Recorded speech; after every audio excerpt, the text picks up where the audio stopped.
This is episode number 12 of the Full Disclosure audiobook and podcast, available on Substack, Apple Podcasts, Google Podcasts, and most major podcast networks. I'm very pleased today to have two guests with me. One of them is Heidilore, and you'll probably see Heidilore again. She's a colleague of mine writing for R9 Media. She's a photographer and also just published a very interesting personal story about her experience with a stalker and the impact that had on her life. So welcome, Heidilore. And then our featured guest for today is author Steve Paxton, coming to us from around the Oxford area in the UK. And I'm going to go to Heidilore first. Heidilore, give us the 1 minute introduction of you and what you do. Well, I am a photographer, a writer, and occasionally working as a nurse. Back to my son was born.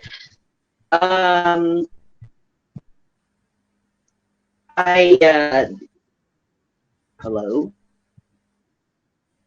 Yeah, you're breaking up on us, Heidilore. Yeah, got it. Yeah. Can you see me now? We can.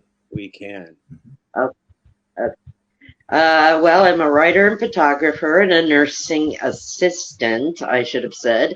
Part of the time I've hurt my back and my son takes up a lot of my time, but contributing editor for R9 Media and The Intelligencer, and I can be found at Heidilore 76 on Twitter. Great. Steve, welcome. You've obviously released a new book, How Capitalism Ends.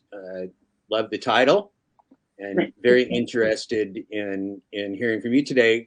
Give us a 1 or 2 minute introduction of who you are and what you do, and where this book fits into your purpose and mission in your life. Okay, so I mean, this is the second book I've brought out in the last couple of years. I did have a bit of an academic career a long time ago, and the first book I kind of resurrected my interest in writing. So my first book that I brought out on a kind of commercial rather than academic framework was Unlearning Marx, which came out a couple of years ago, and really that was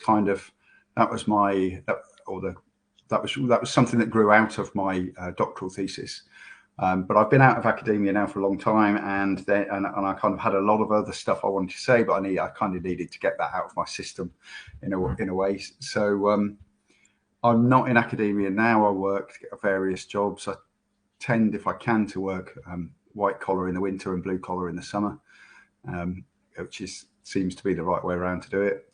And I've written this book in the last couple of years, How Capitalism Ends, and really what it is it's kind of, it's my understanding. The subtitle of it is History, Ideology and Progress, and those are the things that interest me, and I think those are the things that are important in terms of how we think about capitalism ending and what's going to come next. We need to think about the history of capitalism and how history happens, how change happens, and also how kind of ideological issues surround that. So there's a lot of ideological arguments in that. And then the third section, Progress, is really about where I think some ideas about where we might go. I'm not really very prescriptive, but just some general kind of thoughts on the general direction we need to be going in. And I guess, I mean, one thing people have said about the book is that it does stress continuity a bit. It talks about a transition out of capitalism rather than a sudden kind of a crisis and a sudden move to something else. It's still, I think, it's kind of a radical book because it does talk about the end of capitalism. We're not really interested in trying to make capitalism palatable. It's going to go, and we need to be thinking about how best, what best to replace it with. Yeah, that's probably not a strange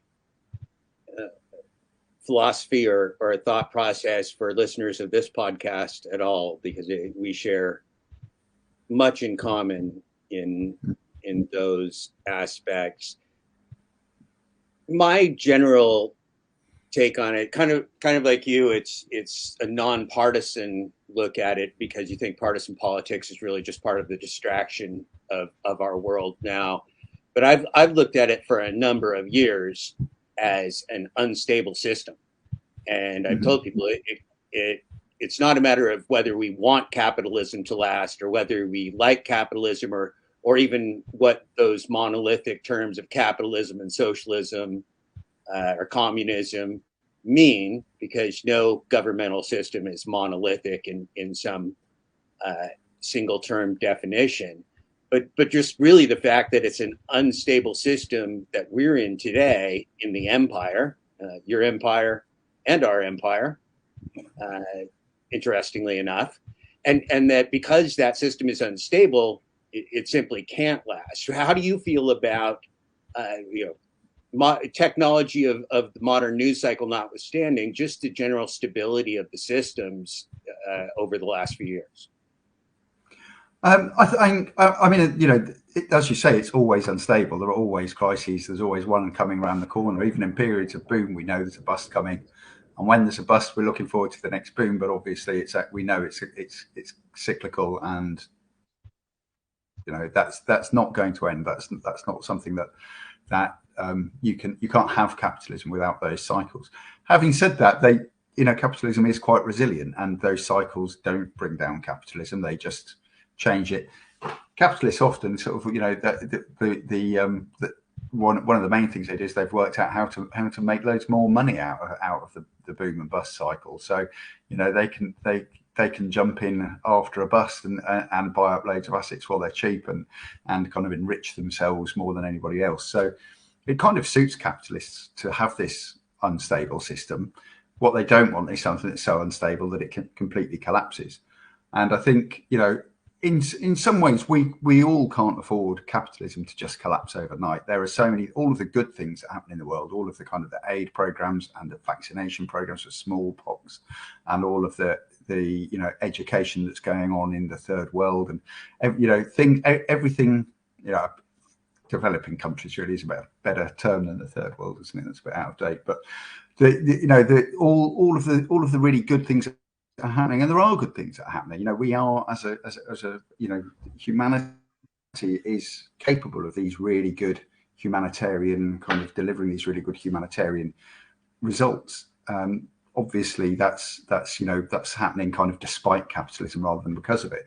But the infrastructure of all those things is really tied up with the infrastructure of capitalism. And if capitalism ends tomorrow, all those things stop, and all the supply chains and where's your next meal coming from? I'm not saying we can't do without capitalism. What we can't do is, what we don't need is that like immediate crisis. What happens? Okay, capitalism ends today. What do we do tomorrow? What you get up in the morning? What's the first thing you do when there's no more anything that we've kind of become used to? It's something that's emerged over a couple of hundred years, and it's probably going to be a couple of hundred years in sort of transitioning to something else. And I think we're already in that transition. And I think one of the things I say in the book is kind of, you have to, sometimes there's a tendency to look at historical development. There's kind of stages that happen. We have like a long stage of one economic structure, then there's a big sudden change, and quite quickly we settle into a new one, and then that lasts for a long time, and then there's another big sudden change. But actually the transitional periods are kind of almost so long that you never quite get to full capitalism. So for example, capitalism, the absolute kind of ideal libertarian free market capitalism has never really existed, because by the time the state stopped kind of having to hold the hands of the capitalists and help them develop, we were also bringing in welfare states and the NHS in this country and that kind of thing, which are mitigations against capitalism. They are, the NHS is a little bit of socialism in a capitalist system. And right. It's under threat now. But there are lots of things like, and the same with welfare systems and old age pensions. Capitalists don't want these things, but they have to kind of Those are things that we've won, and union rights that are obviously of different value in different kind of countries. But we already have the signs of things that belong to the stage after capitalism. They might be small and they're not very powerful at the moment, but they're there, and those seeds are there. And in places we can sometimes get caught up with looking in the Anglosphere in Britain and America, but actually I think the real moves forward are likely to come from other places. We did, the UK and the US did very well out of capitalism, and because of that we've got this kind of cultural habit of looking back on this golden era, and we want to get the glory days back, and we want to make America great again, or all that kind of crap. And actually, while we're busy trying to recreate the past glories, places like New Zealand or Denmark or Japan or whatever are experimenting with 30-hour weeks and universal basic income. And what if we just make all the trains free? And what if we give maternity and paternity leave of 400 days per parent every time you have a baby? And what if we actually have a decent kind of structure, have some moves towards what would be a decent socialist structure? And there is the big push, because you don't get, I think capitalism, to get rid of capitalism, you have to get rid of private ownership of productive resources, of the means of production. And that means more than just some nice welfare programs and universal healthcare and things. But those are moves in the right direction, and that's and we need to go much further than that. But what I'm trying to say, I guess, is those have already started, so we're already in that transition. And two, they're mainly not coming from the UK and the US. They're mainly coming from other places that are not obsessed with trying to harp on about past glories. Yeah, and so one of the something very analogous to your description, it made me think of theories of evolution, in which it's like finding the missing link. When you're in that process of evolution, you never really know where on that spectrum you are. So if people are trying to label every missing link of a day that goes by as one system or the other, it's a very foolhardy exercise, because there really is, in the bigger scope of time, no missing link. There's just constant transition, constant evolution. And there's no you never know where you are, but also you kind of tend to go about your day-to-day life assuming that you're at the end of that process, that we've now reached the pinnacle of evolution, and that's it now. The stuff doesn't have to change anymore. Our imagination, and that's the assumption about capitalism, that we've got there now. We don't need to do anything else. But obviously, that's not going to be the case. Yeah, and one of the things I thought was very interesting about your book is that it is imagining a life and a world beyond the typical definition of capitalism that's propagandized in our global economy, because that propagandized version of capitalism, I think, I would certainly argue, doesn't exist in any way, shape, or form. It's an empire sponsored propaganda version of what capitalism is, when in reality any given country has anything from public roads and public utilities to public ownership to public bailouts to all different kinds of things. Yes. Heidilore, what are your thoughts on where we are today and what Steve commented on? Well, I'm in agreement here. Capitalism, we have never tried a true free market ever. We have never gone to that, and that would be considered I don't know, there's anarchist capitalists, We've never attempted anything like that, and we never will. We never will, especially with the technological advances we're having.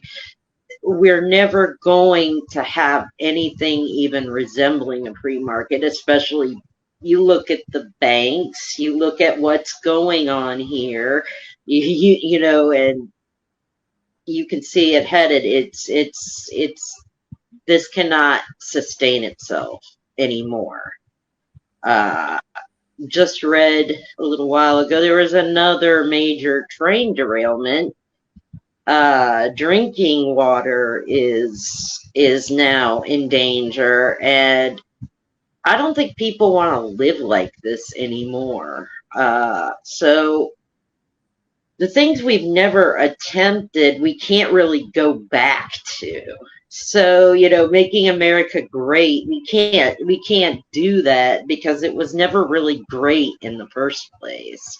And we really need to fix these infrastructural problems, which I don't think is possible right So, now. so you're talking about, you're definitely referring to the negative externalities of capitalism, which are profound in that the corporate world and the government use all of the means of the public and private systems as needed, and often they're free riders, and often there are negative externalities that are very profound on the public. But for a corporation which shields its owners from responsibility personally, criminally, and financially for the most part, that's the cost of doing business. Steve, what are your thoughts?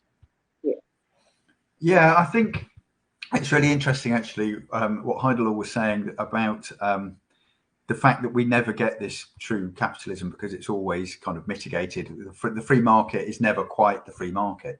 And what's interesting is for a while, when that happened, certainly in the UK in the post-war period, the interference with the free market was that we had good things. We had the NHS, we had comprehensive education, we had free university. Not just free university, but if you were a working class kid, you got paid to go to university, so you had money to live on as well. You had all of these really good things. But actually, what's happened since really the sort of Thatcher Reagan era is that all the mitigations on the free, we've lost most of those, and all the mitigations on the free market, and we certainly haven't gained any new ones. All the mitigations on the free market they're stopping the free market because they're there's monopolies and cartels, and there's political money, money going from corporations to politicians to stitch up certain decisions that get made and policy decisions. So the interferences with the free market are actually they're helping the bigger corporations. And actually it completely goes against the ideology they profess to believe in, because they all talk about the free market. They all talk about, they don't want any regulation. They're up in arms whenever they might have to pay more tax to provide public roads that they benefit from, or where they might get regulated so that their products don't blow people's heads off accidentally. They're completely against all that kind of interference, but they're not against interference because they thrive on that, because they keep bugging money to politicians to get them to interfere, to stop any competition coming in, so that they've sewn up the market, or to stop, to sort of preserve international markets for them and that kind of thing. And I think we see that in the fact that major corporations now really put their efforts toward monopolization of markets, buying markets, subsidizing markets, dominating markets, which is really one of those things that you don't want if you're a good capitalist. You would think that monopolies are a bad thing for capitalists. Monopolies are in the United States now a free-for-all. Whatever antitrust was intended to be, it doesn't mean much. Doesn't mean much today here in the United States. So that's extremely troubling, in the fact that not only are the markets not truly free markets, but with the advent of technology and AI, one could argue that free markets don't even exist. That virtually any market, from financial markets all the way down to the gig economy, which are little private markets on a gig app, these are all manipulated. And if they're manipulated in somebody's favor. It's not a 50-50 coin flip. It's always going to be 51-49 in terms of the House. And look, we've got lobbying in the United States. I'm not familiar with the UK's process for paying off politicians, but ours is very effective. We've just had actually, there's a group in the UK called Led by Donkeys, and they just set up a sting where they got a load of Tory politicians. They set up a fake company and asked a load of Tory politicians how much they would charge for basically consultancy, which is just buying your way into politicians, really. And there's video of these guys. So they're releasing it drip by drip at the moment, but there's video of people like Matt Hancock, who was the health minister during COVID. They're saying, what kind of a daily rate do you want? And he's like, 10,000, 15,000. That's a good speech. He's saying that he wants, he wants like 1,500 quid an hour. And at the same time, he's kind of doing interviews saying, well, doctors are asking for £14.95 an hour. We can't have that. That would be overpaid for somebody who's actually going to save your life to get £14.95 an hour. He wants £1,500 an hour. And, and the only thing he's offering is a word in the right ear. He doesn't have any kind of skills or abilities or anything, but he's placed in the right place, which means that what they're buying is influence at Westminster. So that's, it's not quite as bad here in terms of the way money affects politics. There are spending limits, for example, on election campaigns. It's kind of toothless. During the Brexit referendum, the Leave campaign overspent. They spent more than they were supposed to legally spend, and they did it by setting up pressure groups that were not actually not officially connected to the campaign. And people have traced the money back, and I think it's ongoing as to whether they've managed to prove that link or not. But I think they're basically pretty close to proving that money was overspent. So. And what can they do now? They can, the Electoral Commission can fine somebody 20 grand or something, but it's too late. The referendum was won, and so it's kind of toothless in that way. But at least there are rules that they have to try and get around. They have to kind of go underground and set up kind of trains of distance between themselves and these groups that they're paying. And there still has to be kind of a realistic limit. That it would be too obvious if people just throw millions at electoral campaigns. Whereas in the States, I think that's just kind of standard, isn't it? It's just, get your checkbook out by the One of the key things here is that corporations in particular, but wealthy citizens as well, support both sides. They're always winning. They support both sides of any issue, and they also have the advantage now of insider information that's now used for personal wealth. I mean, in the United States, it has been released how much different politicians are gaining in market returns that are, of course, far above what anybody in the non-oligarch sector, I was going to say private sector, but that's not true either. Anybody in the non-oligarch sector would get. What do you think, Heidilore? It's exactly it. And I do have a question for you, Steve. Sure. Margaret Thatcher and, let's say, Boris Johnson, what is the fundamental difference now? Do you feel that things have gotten more right-wing in the UK?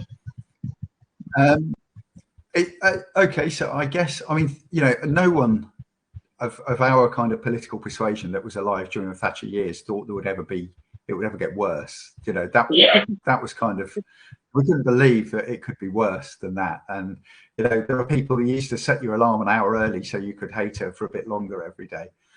And she dismantled all the good stuff that Labour had built really over those years. She was the one that really started that. And but not only that, she moved the goalpost so far to the right that Blair really was kind of, I don't know if it's Thatcher that said it, but someone has said that Blair was Thatcher's biggest legacy. And you can see that. And I'm not entirely oblivious to the fact that Labour under Blair and then Brown did do some good stuff. That they spent tons of money on health, they spent tons of money on education, What they didn't do was protect all of those things from being rolled back by a future Tory government. And they also did some. They did some. They kind of stitched up their financing of the NHS, which started the privatisation of it, which we're now seeing is kind of full on. But I think in terms of, is it right wing, more right wing? I don't think it is, actually. I think Thatcher was probably more right wing. Her and Reagan were kind of very much fans of Robert Nozick, who I talk a lot about in the book, and take a lot of his arguments apart. And I think with Boris and then Liz Truss and then Sunak, I think rather than being more right wing, what they are is, one, they're less competent than Thatcher. Thatcher was ruthlessly efficient at being as evil as she was. These guys are less. They're not ruthlessly efficient, but they're also they're more corrupt, and they have, in a kind of Trumpian way, they have no respect for. And this is what has shocked people so much: is they don't even, all the rules are on their side, and they still don't play by them. They have everything, and you can see like kind of politicians of the Thatcher era, like Ken Clarke, who was he was never kind of a full-on Thatcherite, but he did serve in her government as health minister, and then he became chancellor under John Major. But people like that, of that generation of Tories, look at the current crop and just think they're crass and toothless, and they're just taking the piss. And they're just, these guys are like, get your hands out of the till for 5 minutes. I think the Thatcher era, the Tories had a real ideological commitment to making the country, they thought that they genuinely thought that was the best way to run a country, that was a free. They were wrong. I disagree with everything they think about, but I think it was a genuine belief. And of course, it would be naive to think there weren't people lining their pockets, and there weren't little, brown envelopes stuffed with cash going around, and there weren't dodgy deals happening in smoke-filled rooms. But this current crop just have taken it to another level. It's like they don't care. They get caught doing it and nothing happens.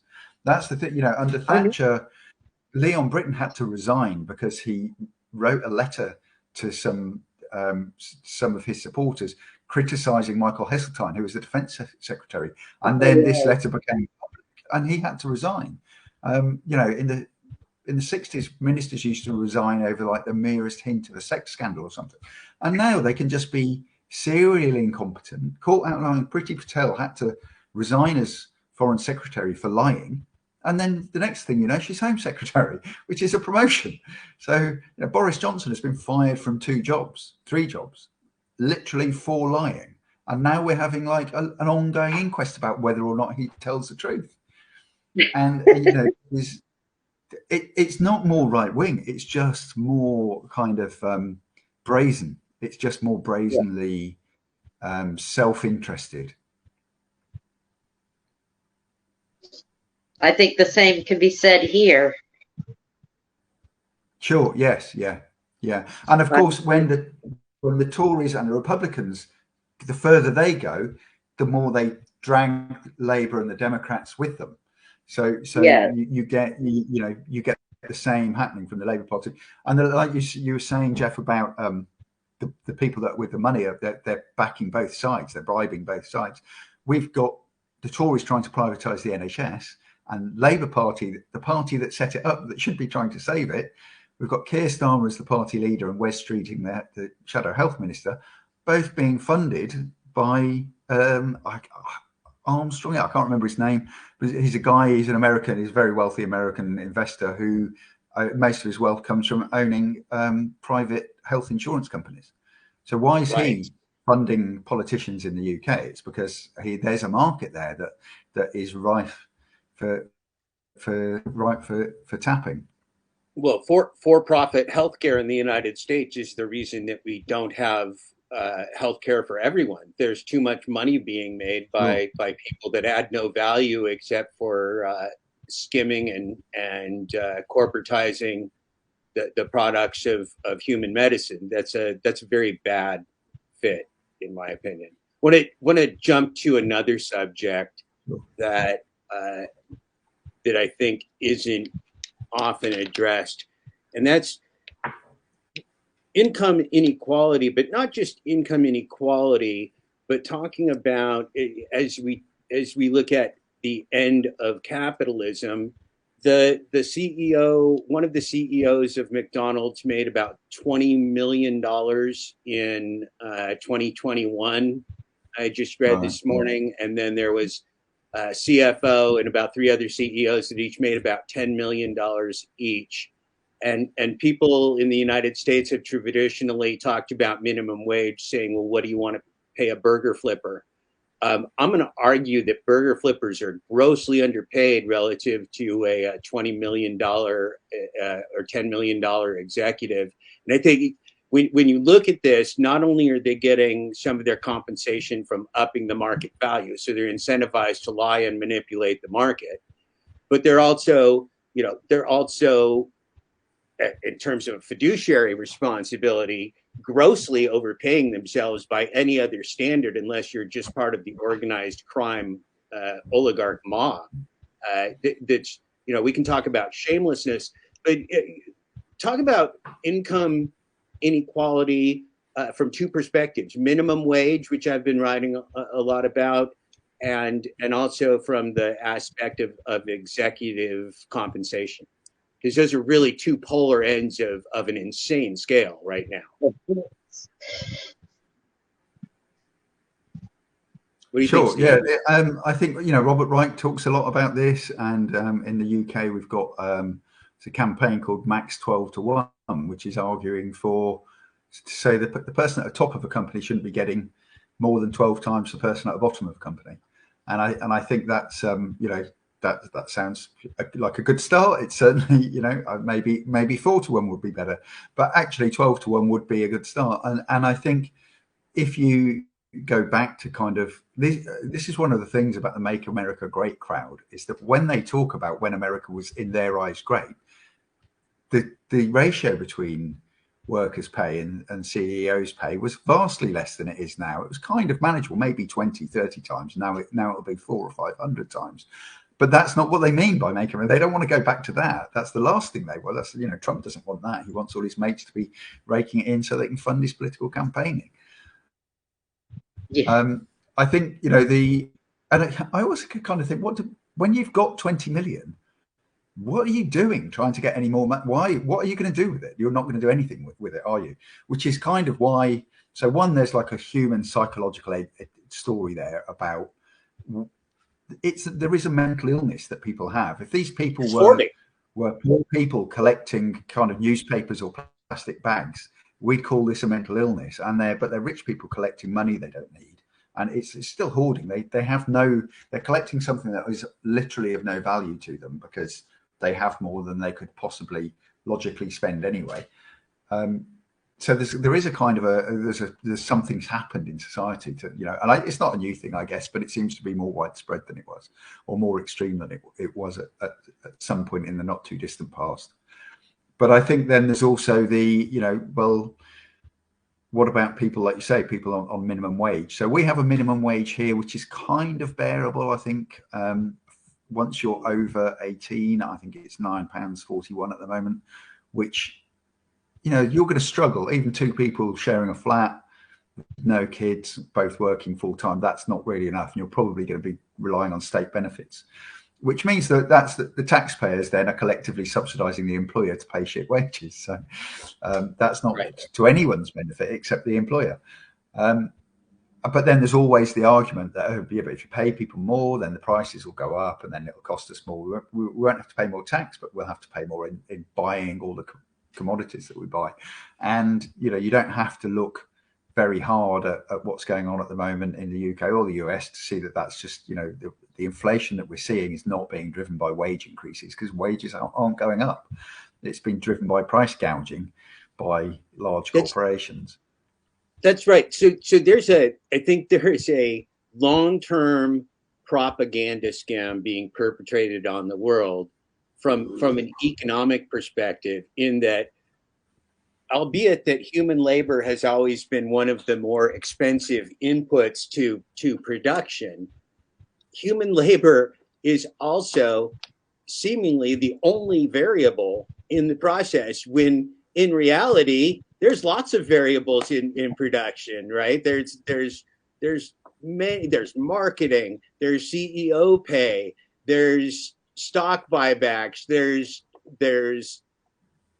market subsidizations, there's investor payments, dividends. There's all kinds of things happening, but somehow, and of course they try very hard not to make a profit, because who would be silly enough to pay taxes on money that they could hide elsewhere? Yeah. But so they're not making a corporate profit, but everybody's getting rich inside. The company's getting rich, and lo and behold, McDonald's is going to go broke if according to the CEO, if California passes a law that they have to pay their employees more. And it's so logically absurd to look at one input of production as the only malleable and variable element, and it's just the recurrent victimization of labor since capitalism started. And I guess it just never ceases to amaze me that people fall for it, that people fall for the fact that increasing wages of impoverished people is somehow just going to drive up their prices. Well, it might, but for a different reason, and maybe a good one. Maybe instead of government subsidies covering the wages that Walmart isn't paying their workers, maybe Walmart pays them more and charges a little bit more, but the economy is healthier because you don't have, some right now, a majority of people struggling so badly that if they have a $200 family emergency, they're not going to be able to pay the rent next month. Sure. Yeah. People are living, month to month, paycheck to paycheck. So, and we get the same thing when there's any strike action. Everyone's kind of up in arms. Oh no, if the train drivers are going on strike, I won't be able to get a train to work. Well, yes, that's because what they do is important. So why don't we pay them something to reflect that then? Right. For 5 minutes, we got a title without pay, which was essential worker. There's also many studies that show that titles are given out to reduce compensation, because you can get a sucker if you call him general manager. You can get a sucker to work for $40,000 less than if you don't give him the title. Right. So the corporate world has figured out a lot of ways to fleece labor. But again, this concept that keeping the people doing the hands-on human work at the bottom end and at the starving end of the pay scale is completely and totally absurd. And I would argue that is not part of capitalism. That's part of predation, as part of capitalism of using certain people as the victims so that other people can win. And while ideally we like to think of ourselves as a competitive global economy, and capitalism is about competition. No, the capitalism is about using humans as fuel in a great deal of the economy, and now we have the advent of, or the public releases and the public uses of artificial intelligence that gives the corporations more power, if you will, than ever before. What do you think, Heidilore? I think as well with the income inequality is obviously an issue. Sorry, my dog's spinning. But with income inequality, it's an important thing, and as you say, that extreme income inequality isn't really part of capitalism, but it is. Even if we address that income inequality, and you could do that within capitalism, and if we look at times past, there was much less income inequality. In other countries, there's less. In Sweden, there's less because you get taxed really heavily if you're a high earner, so your take-home pay is closer to that of the lower paid workers in your company. In Japan, culturally, there's just a lower extreme between the workers at the top and the workers low down in the company. So there are ways of doing capitalism with a smaller amount of income inequality than we're seeing in the UK and the US at the moment. But I think this feeds into something which I talk about a bit in the book in a different context, but about the kind of the identity politics sort of aspect, the identity politics focused left. And I think the reason why it's a similar thing is that one of the things that people on the left need to do is call out capitalism on its hypocrisy. There shouldn't be cartels and monopolies. There shouldn't be huge amounts of income equality. There don't need to be those things. Those things are not even created by the free market. They're created by market manipulation by the wealthy. And in the same way, capitalism kind of, as it was shunting out feudalism, it was justifying this by saying, look, you guys have got social privilege because you're the aristocracy, and that's not fair. Everyone should be equal in front of the law. Everyone should have an equal role in political participation. And one of the things that the left has done is call out capitalism on not delivering on those. And there has been progress made in some of those areas, although it's not the case now in the UK and the US. In other countries it is, and in our countries it has been recently a lot better than kind of Victorian times in terms of wage, income inequality. There's lots of legislation that's happened in terms of kind of racial and gender inequality. So those things we are in a better place than we have been in the past. We're still clearly not there. There's still plenty to call out capitalism on not delivering on those things.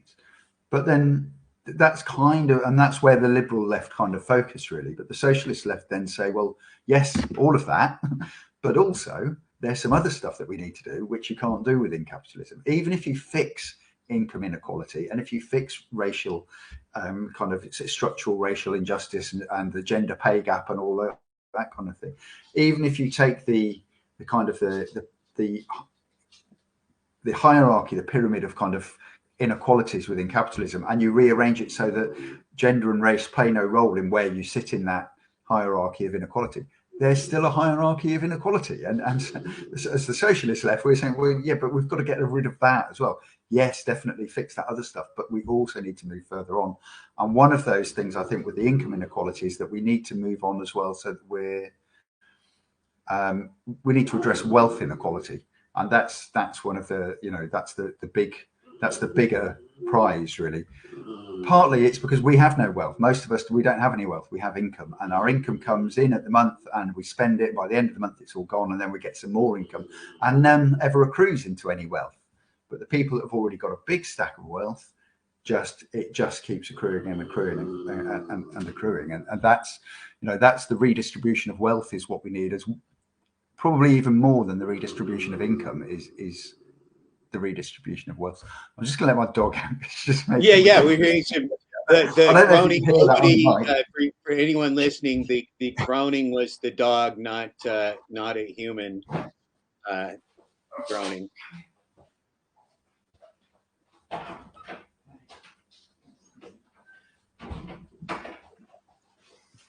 Taking a pause while Steve's letting the dog out. Okay, sorry, she's a blind dog and she just kind of stands in the middle of the floor making a noise.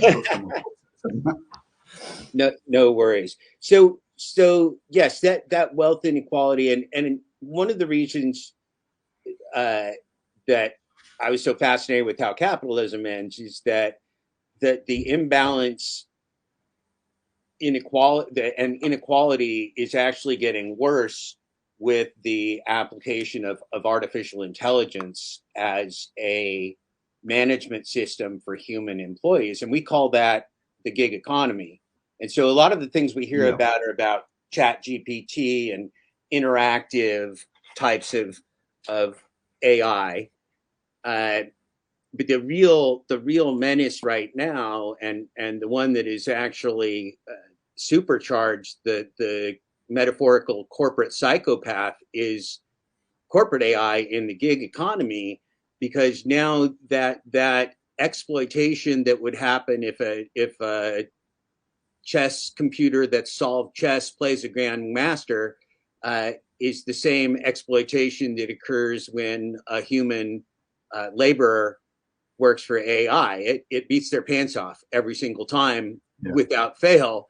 And then if we go back to markets, that gig app is not presenting a capitalistic or even a fair market. That gig app controls both the supply and demand for labor at all times, and the prices and the promotions to the customer and the tips, everything else. So what you've got is a completely and totally rigged marketplace that is being presented to labor, number one, as income, but number two, as income as an independent contractor. So there's no longer any employment relationship here.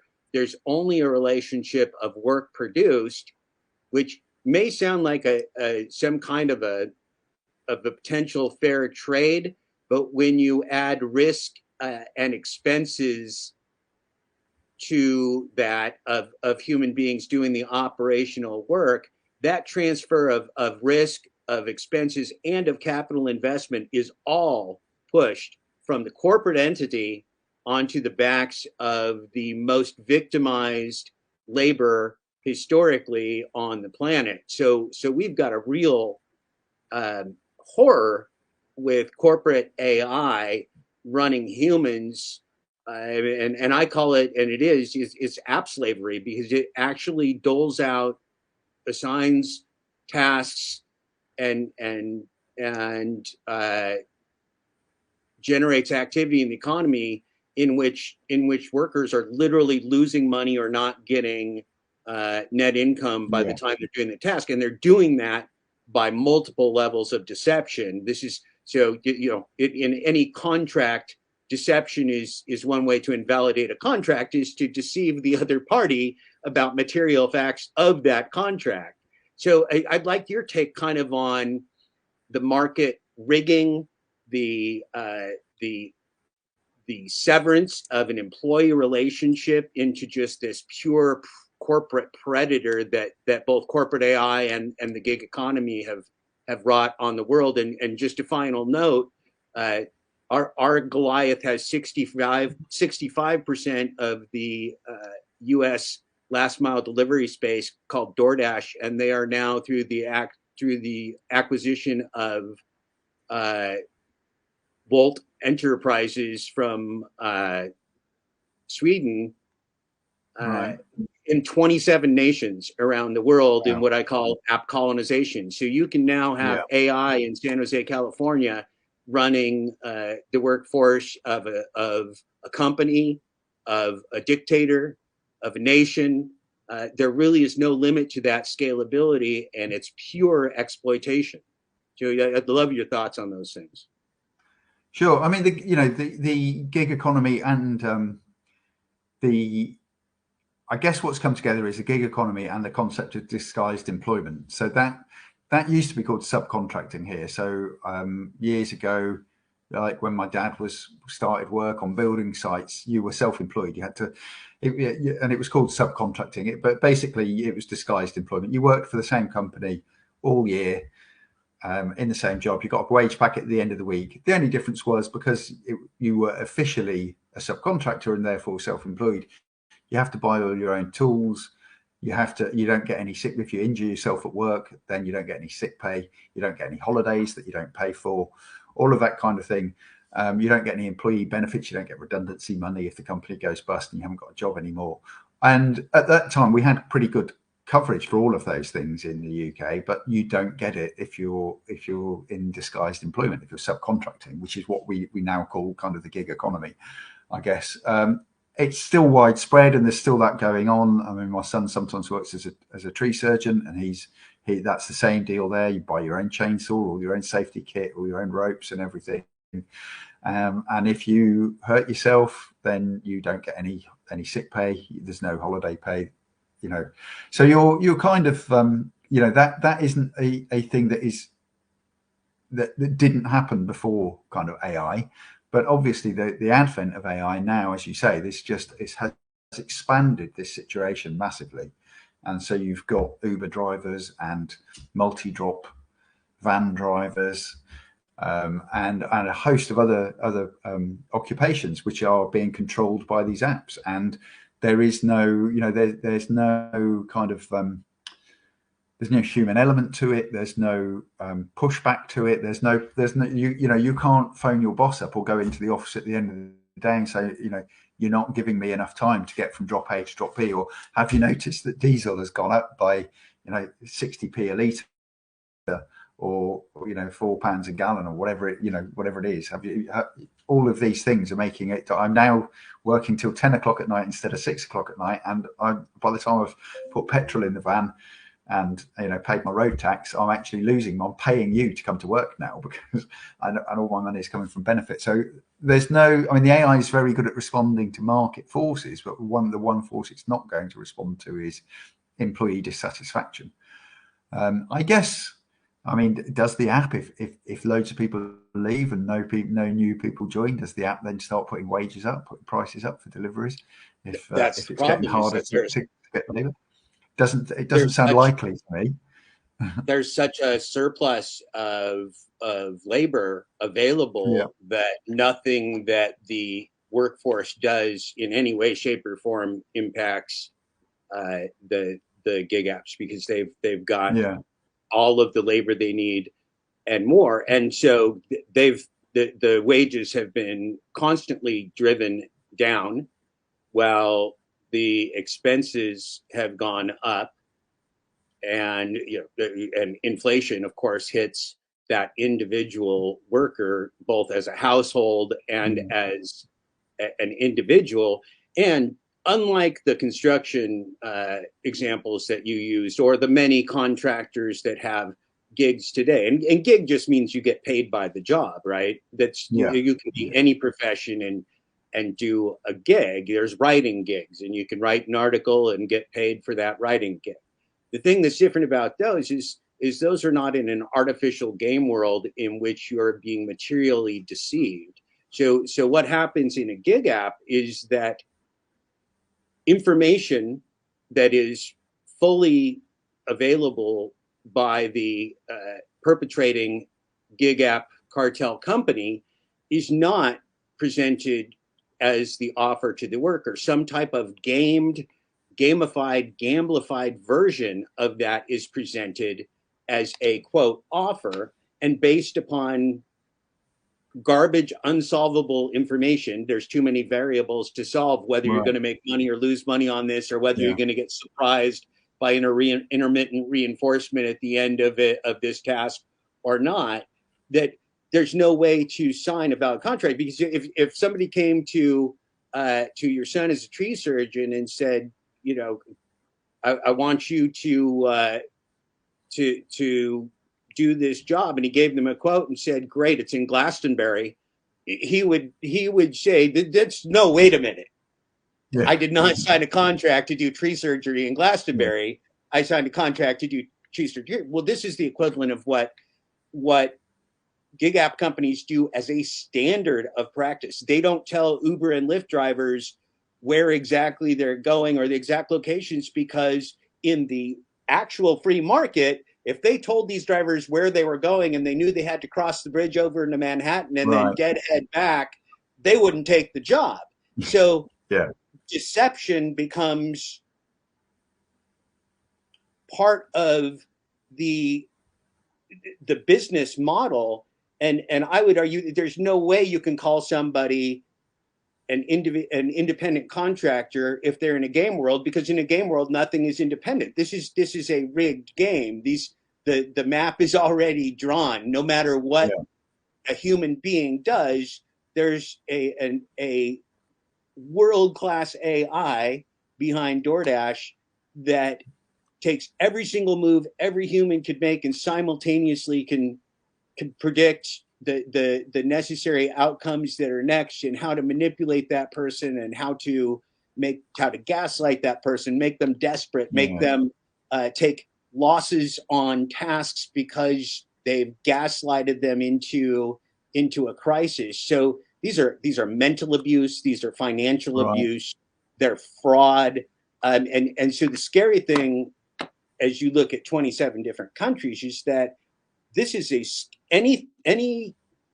place or organization where you can put a smartphone in somebody's hand and task them via this AI could be managed by the AI. So again, you could have a ruthless dictator managing anybody doing anything versus with AI. And of course, when you talk about 27 nations, somebody's getting paid off in each one to let the vampire in the house, because this is a vampire in the house.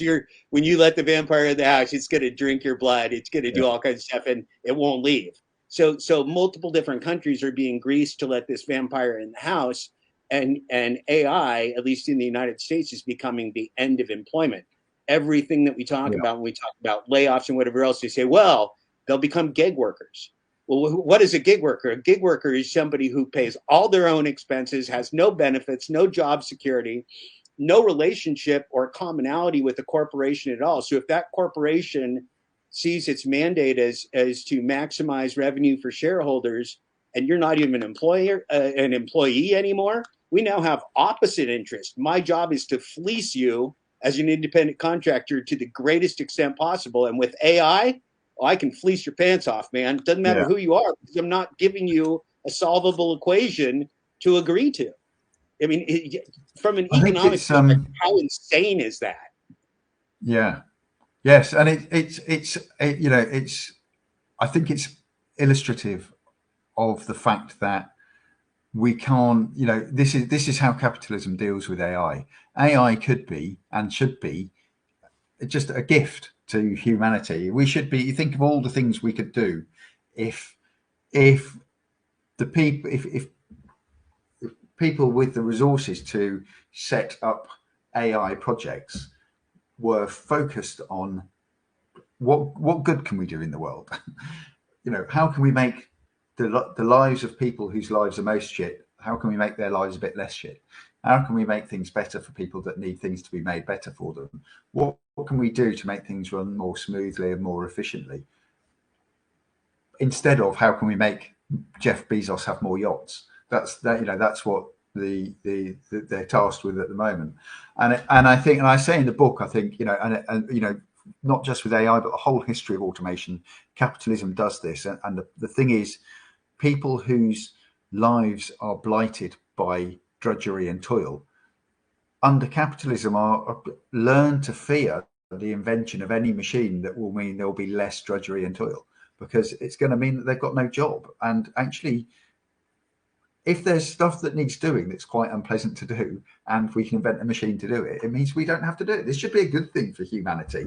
It means there's a terrible job that is unpleasant, and now we don't have to do it, but it still gets done because we've invented a machine that does it. But under capitalism, that isn't what works. It's half the people get thrown onto the dole, and the other half still working their fingers to the bone and now having to pay extra tax because there's people on the dole that need some money to live on. And I think there is vast potential for all kinds of automation and mechanization and AI. I think it's got such potential for beneficial uses, but not under capitalism. That's part of the whole thing about capitalism. It is incapable of putting stuff like that to good use. It's always going to end up being used in the way that you've just described. Yeah, that's certainly my argument in the book is essentially kill it with fire, because the extent to which the gig economy exploits humanity, not just labor, because we're talking about the exploitation of merchants and restaurants, we're talking about the exploitation by AI of consumers, dynamic pricing. I'm going to give you whatever pricing I think you need by what I present you at this time. It's anything, and consumers don't know this yet. Workers don't know this yet, and they're in denial. They think when they're logging on, they're getting a market. No, they're logging on to a game world in which everything they do is behaviorally controlled to the nth degree by the application that is serving them this information. They're not getting market information. They're being served specific information to change, adapt, their behavior, well, they're doing it to addict them, to habituate them. I mean, these are the terms that are used by the data scientists: habituation, exploitation. Exploitation, funny enough, is actually the data science term for what AI does with the data. It exploits the data. So how ironic is that the corporate world figured out the first way to really make money on AI is not tell human beings they're being exploited by AI, and just thrust this gig economy out there in the pandemic. And they hit the lottery from an economic perspective. They hit a time in the market where all of a sudden, unlike all of history before, when in the United States, 85% of retailers and 99% of retailers and 85% of restaurants had no delivery options prior to the pandemic. And now you get through the crisis, and they're all signed up with contracts that are fleecing their pants off between 15 and 30%, and convinced that if they don't get into the home delivery business, they're not going to survive, when the opposite is the case. The independent retailers are going out of business because you can't make any profit when a non-innovative non-entity simply just parasitically feeds off every single revenue dollar that you pump through them.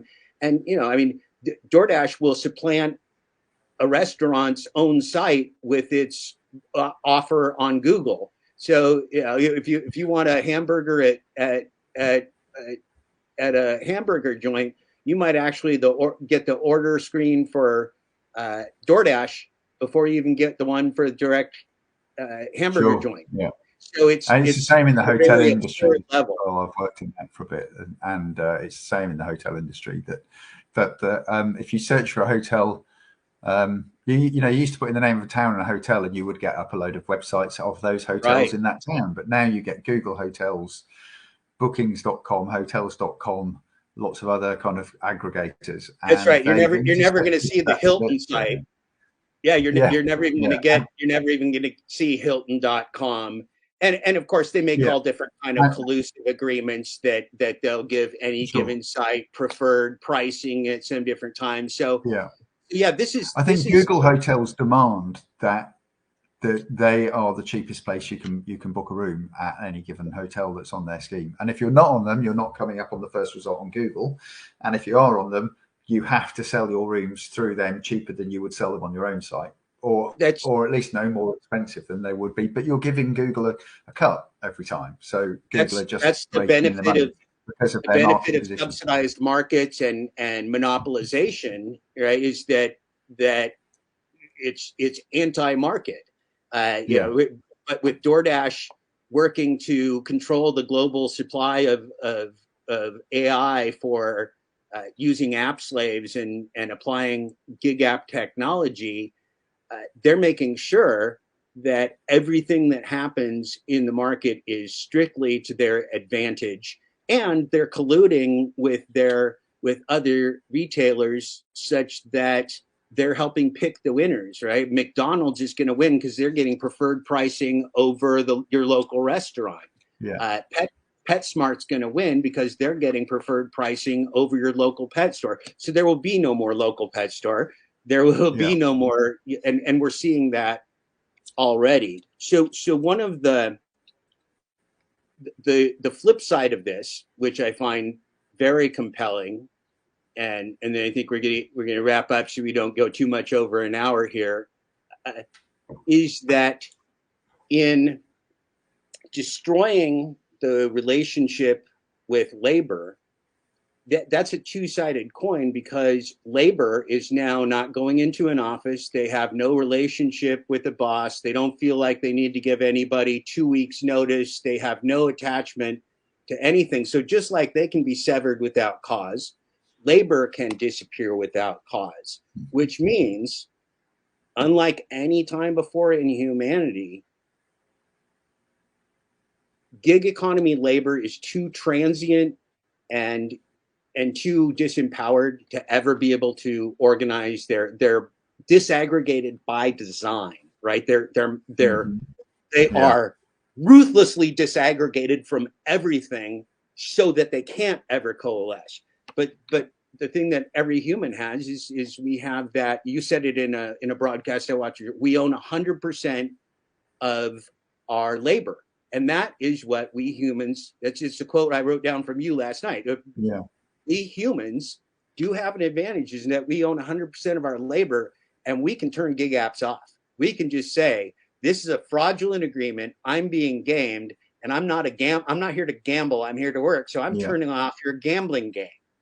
And ultimately, that is, I believe, the way that it will go and the way that it has to go, because there's too many government officials paid off. There's too many corporations paying governments to push this gig economy and app slavery model forward into many different nations. It's going to take the people coming together with collective individual action, because you talked about the tough part of coalescing some type of a labor or left or any type of a people's movement is very, very difficult. But this is, again, very different, because each of us with AI has 100% of our labor to make a decision from. And it's going to take a whole bunch of people being the leader personally, turning off AI, refusing to work for gamified, gamblified AI when they're being deceived and gaslighted and manipulated and enslaved, and refuse to play that game. That has never been such a digital, binary, easy thing to do, to sever yourself from employment. And that's a people's power, I would argue. Yeah.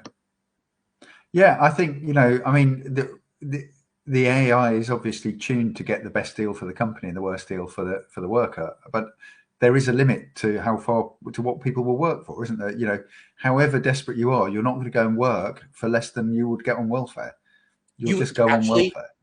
Actually, they do. You hear, if you watch a lot of these folks broadcast their work as another industry off the industry, they become YouTube broadcasters of this stuff, and you will absolutely watch veterans and rookies alike rationalize working for nothing or rationalize working for $1 because it's more than zero, rationalize that some vague promise in the game that will never be realized, they're going to get rewards in game world heaven if they do this economically losing work. And that's the power of AI, is it's not just minimizing the pay of the app slave. It's beating their pants off. It's enslaving them.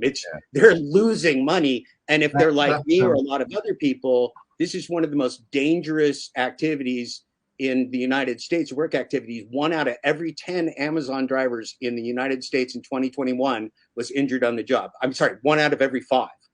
So that's 20% of Amazon drivers were injured on the job. So now you have all these fleeced independent contractors. What are they doing? They're wrecking their cars. They're having accidents. They're injuring themselves. Those externalities go right back on the public, right back on the emergency rooms, right back on the insurance companies, who then refuse to even pay the claims because this person was using their vehicle for work.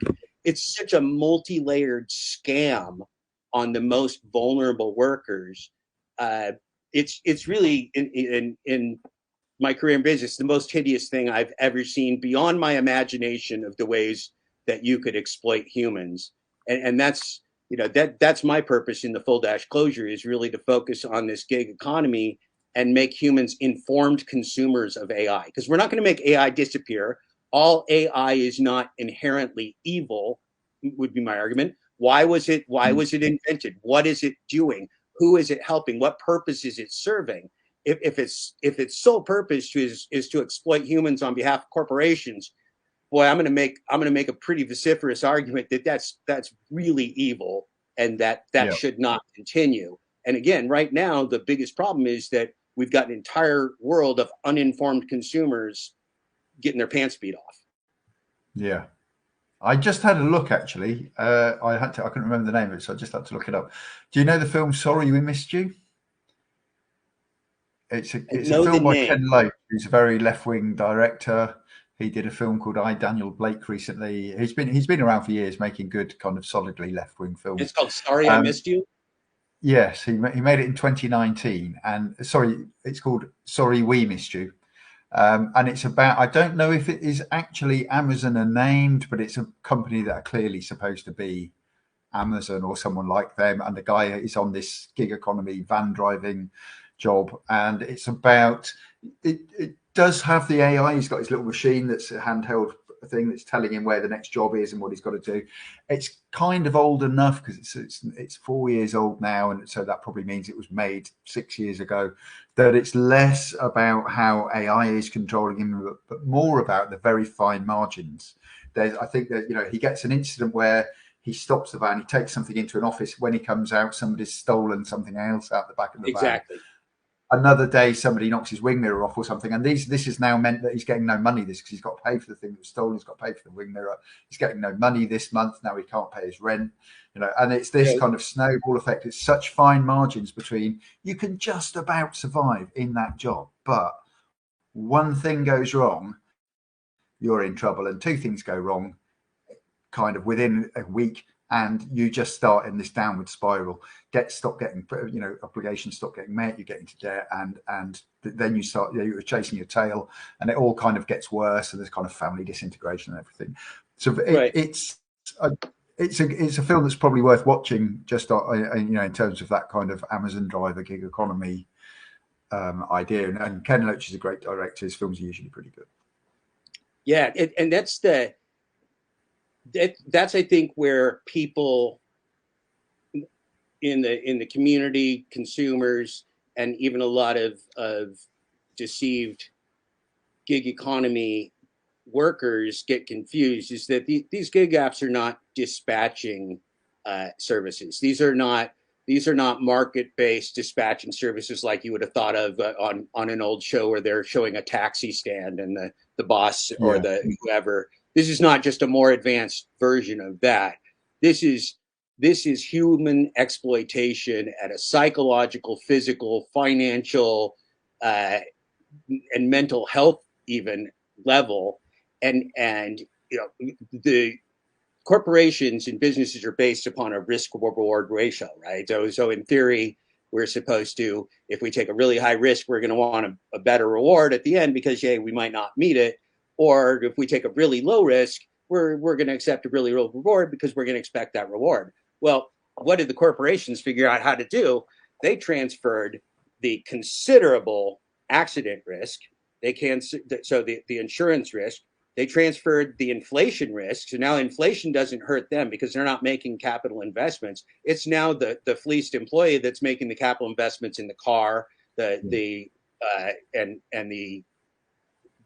depreciation and the maintenance, gas prices, maintenance costs, tires, insurance, everything, every single risk, including just time and operational risk. If you get stuck for a half hour at a restaurant waiting, that's a half hour you're not making any money. So this is such a phenomenal scam upon the workers of the world, because it's not only dishonest in terms of fake contracts, falsely offered contracts, but it's taken all of the risks that a corporation was built to bear. I mean, that's why corporations were created, was to take the risk from individual wealthy people and put it into a pool so that those individual wealthy people didn't lose money if bad shit happens, and you can go to jail when bad shit happens and all that. Well, they've just taken the whole thing, put it on workers. So now what is this corporation? What is DoorDash with corporate AI? Because you can't talk to them. There's no, if you call customer service as a customer or as an employee, you're going to talk to a third-party contractor. They don't know you. They've never met you. They don't know your name. You're not a human being. You're just a digital widget. So it's really quite an incredible violation of human rights at every level. What do you see of the gig economy in the UK? And I'm going to give you the last word after that, or in the areas you travel. What do you see for the gig economy, and what impacts are you seeing on business?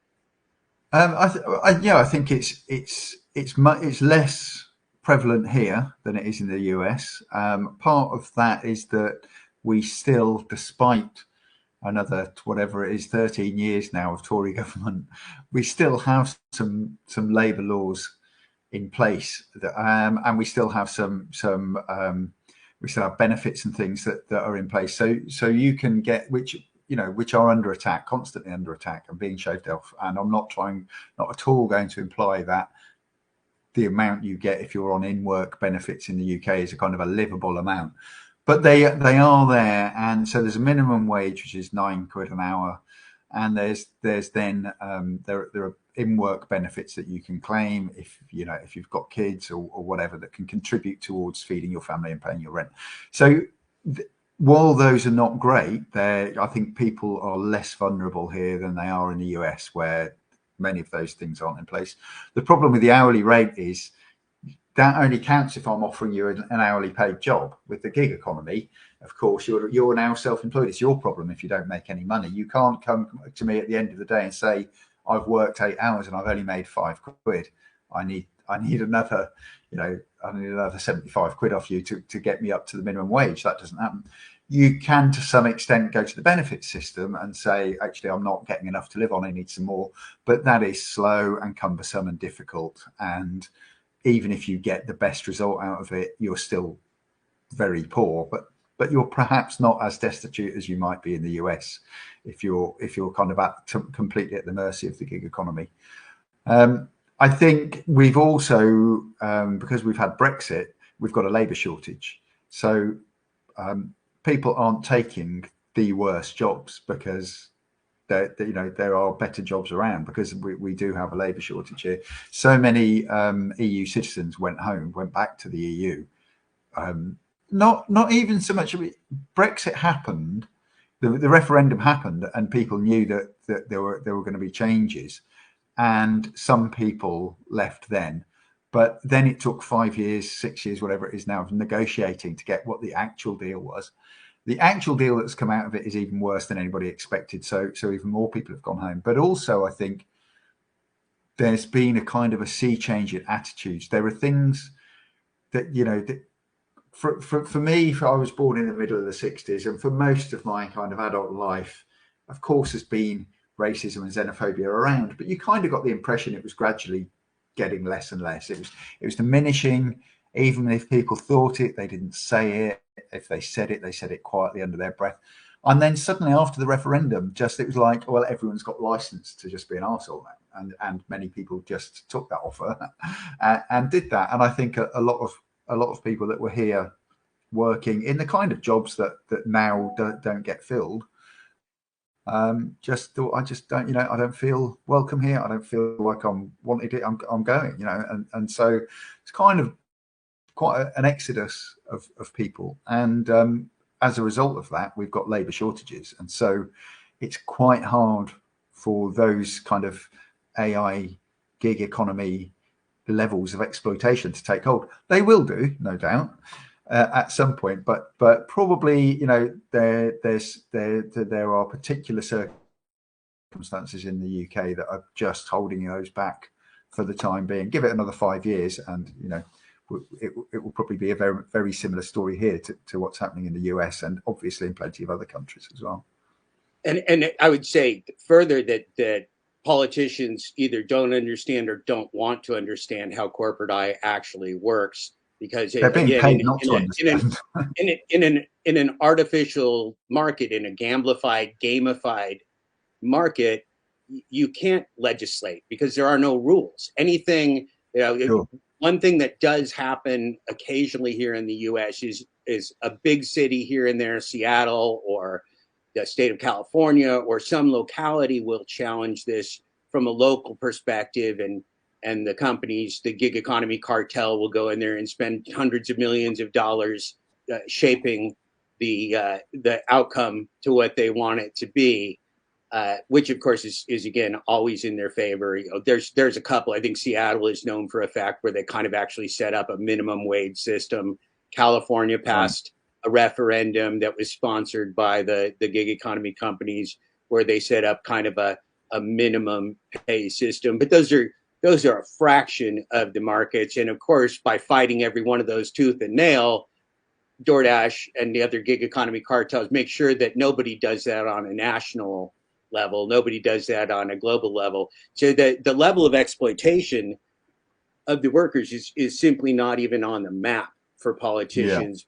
They don't understand that the AI is not a dispatching system. It's it's micro rigged markets for human exploitation. And again, those that do understand are probably making money off it. So I think one of the differences that we in the UK we forget with the US is that obviously we know you don't have an NHS, and we know that's where we're heading, inexorably it seems. But what I think we tend to forget about when we're talking about employment issues in the US is that how many for the number of people where their healthcare is tied to their employment. And then when you end up in a gig economy job, then you get there's no healthcare comes with that. Because, right. And you're earning less and you've got to pay for your own health insurance out of it. Well, so that was a stepwise process too, because most lower income workers have been steadily losing their health insurance and access to health insurance and being on part of a national marketplace that's income dependent. There's been a whole lot of changes in that space too. But yes, in the United States, the workers are really flying without a net, and AI not only exploits the workforce, it can also terminate somebody's access to the app and income opportunity with any or no cause, with no protections and no recourse whatsoever. So people in the United States that are working in the gig economy are as close to without a net as any worker has ever been. And again, I'm going to argue that here it's pure enslavement. It is deception to the point of economic loss. And again, this was created so that minimum wage no longer applies. There is no minimum wage in the gig economy. You're paid by the hour for a minute at a time, right? The situation in the US is pretty poor, even if you're employed, though, isn't it? The minimum wage is kind of the minimum wage. The minimum wage also varies by states and localities. Right. There are big cities that have a minimum wage. The state of Oregon has a minimum wage. Right. There's a federal minimum wage. Again, so the matrix again is such that any given base of disempowered and exploited workers can't even coalesce because there's no mechanism for them to do so. And the unionization efforts have dropped from well-paid middle-class auto workers and industrial workers to now it's Starbucks employees and Amazon warehouse workers that are attempting to unionize, and they're going against, trillion-dollar multinational companies that don't want it to happen. So you can guess how fast that's going. So it's been a complete destruction of the working class, and actually I absolutely make the argument that this is a new lower caste, that gig economy workers are looked at as a lower social caste. It's okay that they don't make minimum wage. It's okay that all the risk is on them. It's okay that they're suffering and they're homeless. And so that to your point about, well, it's better than nothing. It has to be enough to keep going. Well, now DoorDash is advertising to immigrants and young people of color to do this job via bicycle and via scooter, because the people that have been doing it with their automobile, it's no longer even economically viable. So you just see the standards, and you can imagine what they do in India, or you can imagine what they're doing in some country that already has lower standards for labor pay. This is just an exploitation tool without limits. Sure.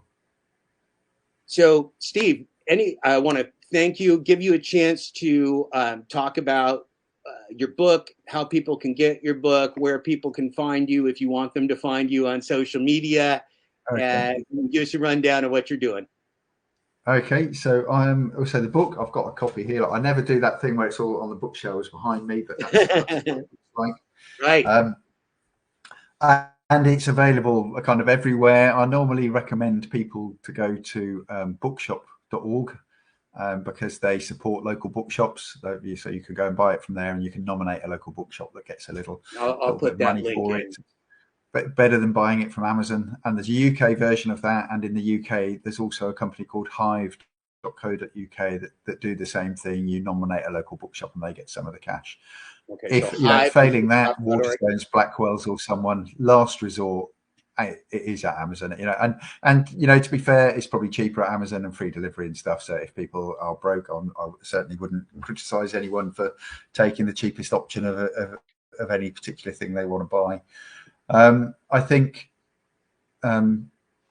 it's a good book. I mean, it's had good reviews and things. It's of course I'm going to say it's a good book, so I wrote it. Although when I read it, I always think, oh no, I should have put that bit earlier and stuff. But Jacobin magazine had it in their best books we've read in 2022. It was it's had some fairly good reviews. So what can I say about it? I think one thing I guess that people have said that has kind of been quite complimentary has been that if you want to find some really good arguments for taking apart right wingers' positions, then there are lots of them in there. There are lots of kind of original and also well-worn arguments for, when you come across that guy saying, no, capitalism's great, we must keep it forever, or the free market is the only way, or why didn't the Soviet Union work if blah blah blah. So if you have to put up with those people in your life, then this book will give you some ammunition to throw at them.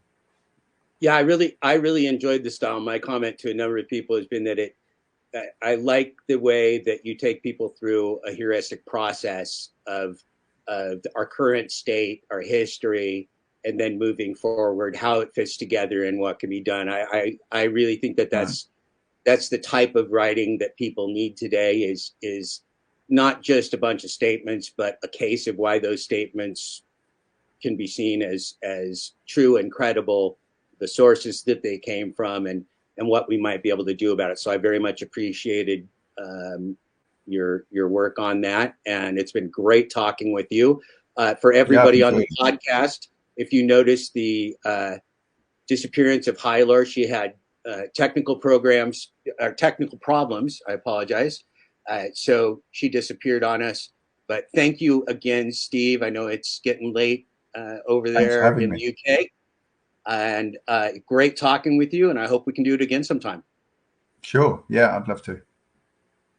Thank you, everybody. So this has been episode number 12 of the Full Disclosure audiobook and podcast. I'm Jeff Thomas Black. That's Steve Paxton right there. He wrote a really interesting book called How Capitalism Ends. And thanks for joining us.